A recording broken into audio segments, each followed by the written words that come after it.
Technische Zeichnungen sind nötig, damit Werkstücke aller Art, etwa für Automobile, Waschmaschinen oder Flugzeuge hergestellt werden können. In diesen Zeichnungen sind die späteren Merkmale des Werkstücks durch Oberflächenangaben, Maßtoleranzen oder Form- und Lagetoleranzen vorgegeben. Hinzu kommen Textangaben, die beispielsweise neben der zeichnerischen Komponente die Eigenschaft des Werkstücks an einer bestimmten Stelle des Teils weiter präzisieren. Diese Art der Kommunikation zwischen der Konstruktions- und der Fertigungsabteilung ist auf den Menschen zugeschnitten und kann im Fall gewohnter CAD-Systematik nur eingeschränkt oder überhaupt nicht für eine automatisierte Fertigung genutzt werden. Zwar können moderne 3D-CAD-Systeme, wie etwa Siemens NX, CATIA V6, Creo, SolidWorks oder Inventor sogenannte PM-Informationen direkt an die jeweilige Stelle des 3D-Modells heften, doch fehlen dann immer noch weitergehende Daten, wie etwa der zur Herstellung nötige Maschinentyp, die passende Drehzahl oder der für die verlangte Oberflächengüte korrekte Vorschub, damit das Teil vollautomatisch gefertigt werden könnte. Um ein Werkstück vollautomatisch via Klick aus dem CAD-System herstellen zu können, müssen alle zur Herstellung relevanten Daten wie beispielsweise Oberflächengüte, Toleranzen, Maschinentyp, Drehzahl und Vorschub gebündelt allen Flächen des Werkstücks zugeordnet werden und das genau korrespondierend zu den zur Verfügung stehenden Möglichkeiten.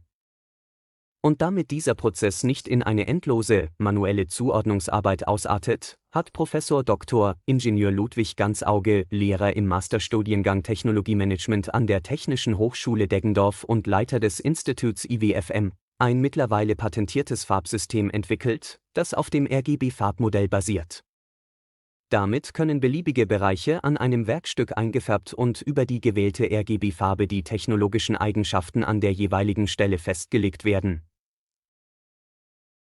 Es genügt bei diesem System somit, die passende Farbe auszuwählen, die alle Daten zur Herstellung der spezifischen Fläche enthält. Diese Daten werden vorab in aller Ausführlichkeit der Farbe zugeordnet und können danach im CAD-Prozess genutzt werden.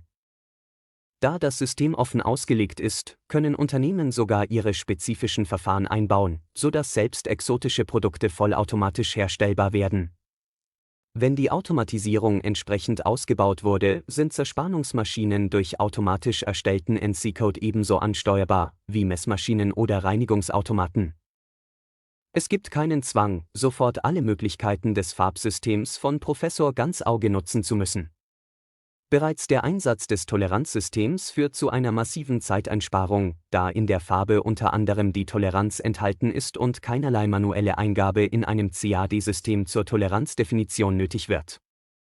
Anstatt einer technischen Zeichnung werden künftig in den Produktionsbetrieben daher vermehrt Monitore zu finden sein, die es erlauben, die in den Farben verborgenen Informationen sichtbar zu machen, da der Mensch die Farbnuancen gar nicht mehr optisch unterscheiden kann.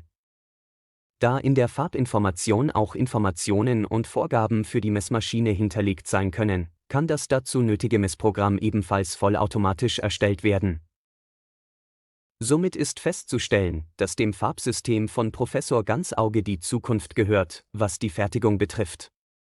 Interessenten können sich jederzeit an ihn wenden, um den Nutzen seiner Innovation für die eigene Fertigung auszuloten.